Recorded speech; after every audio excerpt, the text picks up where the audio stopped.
Okay, in this lecture we will discuss the concept of derivative of a function. Geometrically, derivative of a function is the slope of tangent line at a point. So what is slope? For example, a body moves from A to B.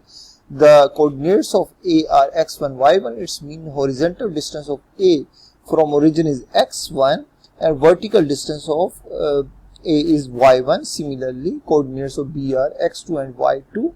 When body moves from A to B, the horizontal distance covers from A to B is x2 minus x1, and similarly when body moves from A to B, vertical distance will be y2 minus y1. So definition of slope is height covers y2 minus y1 and horizontal distance covers is x2 minus x1.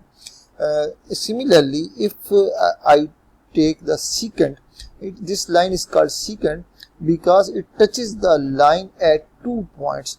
So we will take for x1 x, and for y1 we will take f of x function. It represents the height of a point at x. Similarly, when body moves from this to this point, x plus delta x represents the x2, and similarly fx plus delta x represents y2.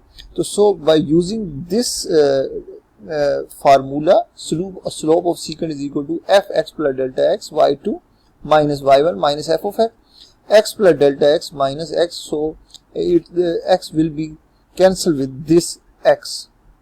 So we can see that this is the tangent line touches the curve. So this is the tangent line.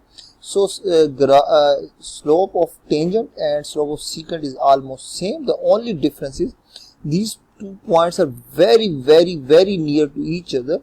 So delta x approaches to 0. It's mean very near to each other. So this line represents the slope of a tangent.